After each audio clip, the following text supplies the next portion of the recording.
क्रिस्त में मेरे बहुमूल्य भाइयों और बहनों, आप सबों को जय यीशु। हमारे प्रभु यीशु क्रिस्त की कृपा, शांति, अनुग्रह, आशीष, सामर्थ्य, करुणा, दया सदा सर्वदा आपके एवं आपके परिवार के साथ रहे। प्रिय विश्वासियों, आज माता कलीसिया सामान्य काल का 11वां इतवार मना रही है। आज के तीनों पाठों के जो मूल निचोड़ हैं या मूल सारांश हैं और हमारी दिव्य बुलाहट और एक निश्चित मिशन कार्य के लिए भेजा जाना है। यानी ईश्वर ने हर एक व्यक्ति को अपनी बुलाहट के द्वारा उन्हें बुलाया ताकि एक मिशन कार्य करने के लिए और इस संसार में और भेज सके। जी हाँ, क्रिस्त में प्यारे भाई और बहनों, और ये बुलाहट एक दिव्य बुलाहट, एक पवित्र बुलाहट है। एक विशेष मतलब के लिए, उद्देश्य के लिए और विशेष मिशन कार्य को संपन्न करने के लिए और ईश्वर उन्हें बुलाते हैं। प्रिय विश्वासियों, इस संसार में जन्म लेने वाले हर एक व्यक्ति के लिए ईश्वर ने एक विशेष कार्य दिया है, एक विशेष मिशन दिया है। और उस मिशन को पूरा करने के लिए मनुष्य अपनी ताकत से नहीं, अपने ज्ञान से नहीं, बल्कि और ईश्वर उन्हें अपने आशीष एवं अपने अनुग्रह देता है, अपने सामर्थ्य उन्हें देता है और अपनी पवित्र आत्मा के वरदानों से उन्हें अभिषेक करते हुए और उस कार्य के लिए वो भेजते हैं। We are called to be sent out, और इसलिए हमें ईश्वर बुलाता है ताकि और हमें हर प्रकार के और एक सामर्थ्य देके, वरदान देके और उस कार्य को संपन्न करने के लिए, पूरा करने के लिए हमें भेजते हैं। यदि पुराने विधान में और यदि हम गौर से पढ़े और आपको मालूम पड़ेगा कि ईश्वर ने अब्राहम को उन्हें चुना, और उत्पत्ति ग्रंथ अध्याय 12 में हम पढ़ते कि एक दो पद संख्या में पढ़ते हैं, वहाँ ईश्वर ने और अब्राहम को उन्हें बुलाया और कहा, मैं तुम्हारे द्वारा एक महान देश उत्पन्न करूँगा, तुम्हारा नाम ऊंचा करूँगा और तुम उनके लिए एक तो बहुत बड़ा लीडर बन जाओगे करके अब्राहम को बुलाया। एक महान देश का उत्पन्न करूंगा, एक महाजाति का और तुम नेतृत्व करोगे और तुम्हारा नाम बड़ा हो जाएगा, फेमस हो जाएगा करके ईश्वर ने उन्हें बुलाया।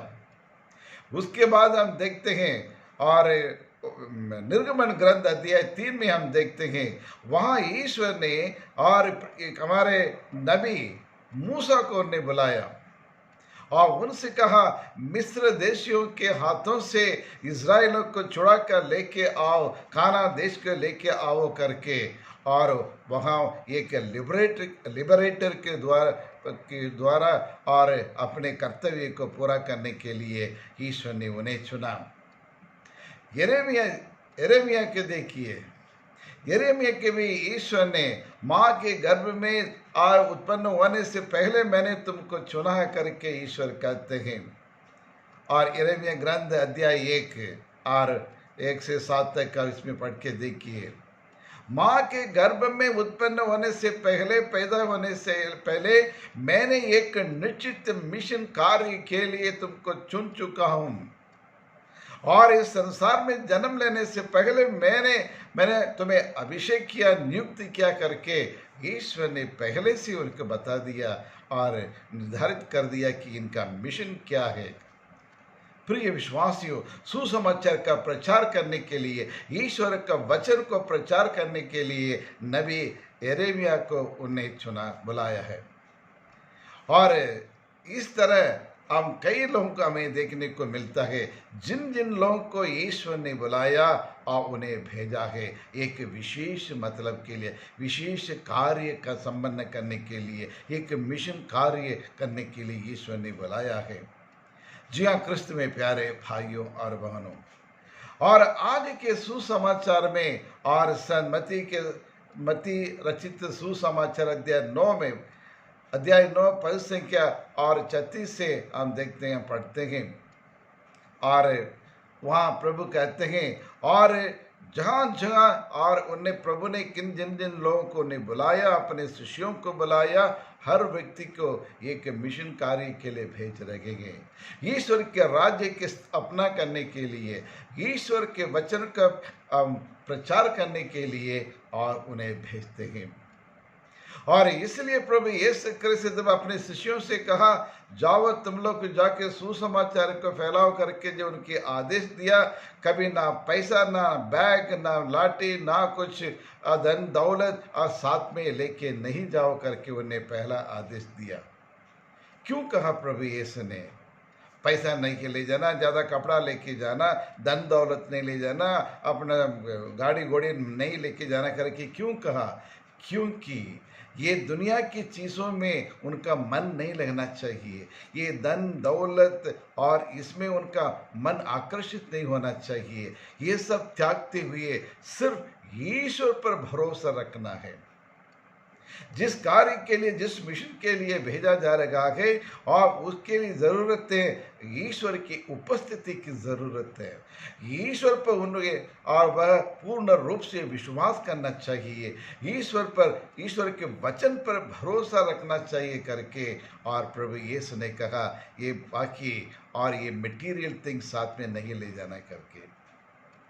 और दूसरा आदेश ईश्वर कहते हैं, और जब तुम जाओगे इस राज्य की स्थापना करने के लिए, इस वचन को प्रचार करने के लिए जाओ, तो वहाँ अनेक प्रकार की समस्या होगी, मुसीबतें होंगी, दुख तकलीफ होंगी, वेदना होंगी, पीड़ा होंगी, लेकिन इन तमाम चीज़ों को दूर करना पड़ेगा।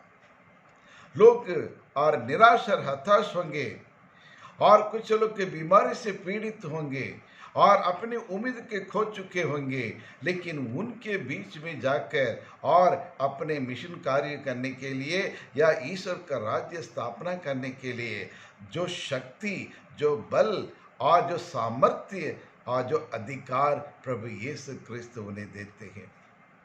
प्रभु यीशु में खाली हाथ नहीं भेजते हैं। इस संसार में जन्म लेने वाला कोई ऐसा कोई व्यक्ति नहीं है जिनके पास कुछ हुनर नहीं है। अरे मैं क्या करूं, मेरे पास कुछ भी नहीं है और मुझे टैलेंट्स नहीं है और इसने में ऐसा नहीं दिया है करके कितनी बार हम शिकायत करते हैं। लेकिन इस संसार में आने वाले हर एक व्यक्ति को किसी न किसी और तरह से ईश्वर उन्हें कुछ टैलेंट्स देते हैं, कुछ क्षमताएं देते हैं, लेकिन हम उन्हें पहचान नहीं पाते हैं। और यह शिष्यों को प्रभु यीशु ने उन्हें आदेश दिया, और प्रभु यीशु ने अपने सामर्थ्य को उन्हें दिया, अपने बल को उनको दिया, अपनी और शक्ति उन्हें प्रदान किए हैं, पवित्र आत्मा को उन्हीं के साथ भेजा है और अपना अधिकार उन्हें दिया है। इसलिए संत मत्ती के सुसमाचार 10 और पद संख्या 8 में कहते हैं, और बीमारियों को, रोगियों को चंगा करो, और मृतकों को जिलाओ, कुष्ठ रोग को चंगा करो, और अबदूतग्रस्त लोग को, अबदूतों को निकालो करके कितने सारे अधिकार दिया है प्रिय विश्वासियों। पिता पुत्र पवित्र आत्मा के नाम पर जितने लोग जो बपतिस्मा ग्रहण किए हैं, हर एक व्यक्ति के लिए और ईश्वर ने अनेक प्रकार की आशीष कृपा हमें अधिकार हमें दिया है। लेकिन क्या हम उस अधिकार को हम उसको यूज करते हैं या नहीं? आज क्रिस्तीय समुदाय में देखिए, क्रिस्तीय लोग के लिए कोई चीज की कमी नहीं है, लेकिन परमेश्वर प्रभु यीशु के द्वारा हमें इतने अधिकार दिए हैं, इतने सामर्थ्य दिए हैं, मृतों को जलाने के लिए शक्ति, बल, अधिकार हमें दिया है, और बीमारियों को चंगा करने के लिए और ये अधिकार हमें दिया है, और अबदूतों को निकालने के लिए अधिकार हमें दिए हैं। लेकिन हम में से कितने ईसाई लोग और ये कार्य को करते हैं?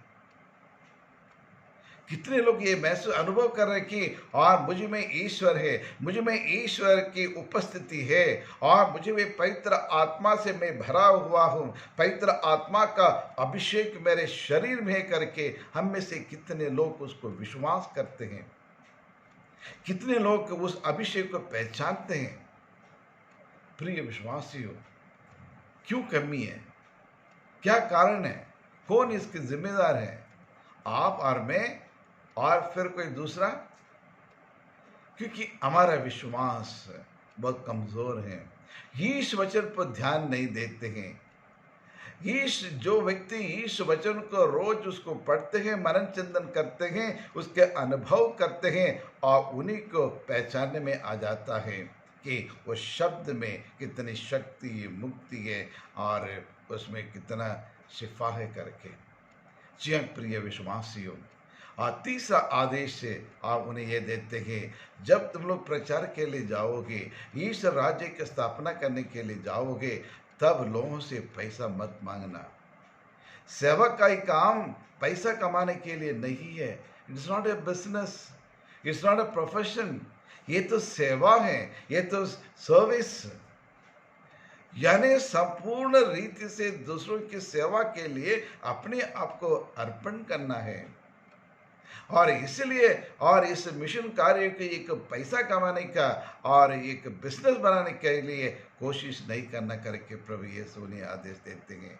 आज हमारा मिशन कार्य कैसा है? आज प्रभु यीशु ने हमें एक मूसा बना के या फिर यिर्मयाह बना के और यशायाह बना के नहीं भेज रहे हैं। और आपको और मुझको, कुछ लोग को पुरोहित के रूप में, कुछ बिशप के रूप में, कुछ सिस्टर के रूप में, कोई टीचर के रूप में, कोई डॉक्टर के रूप में, कोई माता के रूप में, कोई पिता के रूप में, कोई बच्चों के रूप में, और अलग अलग जिम्मेदारियों देकर इस संसार में बुलाए है प्रभु ने। लेकिन हम में से हर एक व्यक्ति क्या अपने कर्तव्यों को, जिम्मेदारी को हम ईमानदारी से हम करते हैं?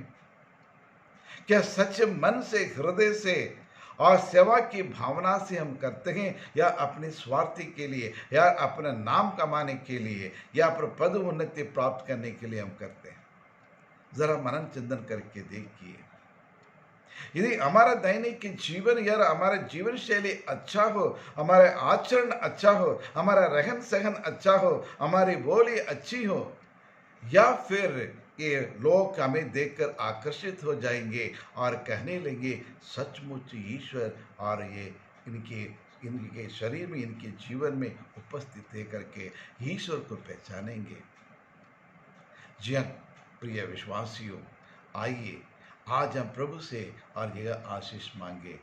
हे सर्वशक्तिमान पिता परमेश्वर, हम आपको धन्यवाद देते हैं, तेरी आराधना करते हैं, तेरी स्तुति करते हैं। कभी भी बदलने वाला परमेश्वर तू ही है प्रभु। स्वर्ग से उतरी हुई जीवंत रोटी मैं हूँ, जो मुझे से खाएगा उन्हें कभी भूख नहीं लगेगी, उन्हें आनंद जीवन प्राप्त होगा। हाँ प्रभु, तू ही हमारा जीवन का भोजन है प्रभु, तू ही हमारे लिए सब कुछ है। तू ही हमारे हमारे भले गडेरिया है, तू ही हमारा डाल है, और तू ही हमें और बचाने वाला परमेश्वर है प्रभु। हम अपने कमज़ोर विश्वासों के साथ हम आपके चरण में आते हैं प्रभु। हमारे इस कमज़ोरी को दूर करे, हमारे विश्वास को दृढ़ बना दे, मजबूत बना दे प्रभु, ताकि संपूर्ण रीति से हम आप पर विश्वास कर सके। रोज रोज आपके वचन को, पवित्र वचन को पढ़कर उसके ऊपर अध्ययन कर सके और हम मेडिटेट कर सके प्रभु। उसी से हमें शक्ति, बल और सामर्थ्य हमें प्राप्त हो सकते हैं प्रभु।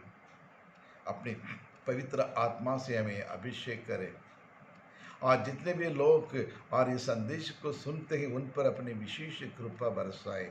उनकी परिवार में सुख, शांति, समृद्धि, उन्नति, विकास उन्हें प्रदान करे। जो लोग अनेक प्रकार की बीमारियों से पीड़ित है प्रभु, आपसे बढ़कर कोई अच्छा डॉक्टर संसार में नहीं है, और प्रभु और उन्हें एक चंगाई उन्हें प्रदान करे, उन बीमारियों से उनके छुटकारा दिला दें। और जो लोग अपनी नौकरी के लिए जीवन साथी की तलाश कर रहे हैं, और उनकी इच्छाओं को पूरा करने के लिए कृपा करें प्रभु। हमारे परिवार में, समाज में, देश में एकता बने रखने के लिए, शांति बने रखने के लिए अपनी विशेष कृपा हमें बरसाए। यही प्रार्थना हम करते हैं हमारे प्रभु यीशु क्रिस्त के द्वारा। आमीन, आमीन, आमीन।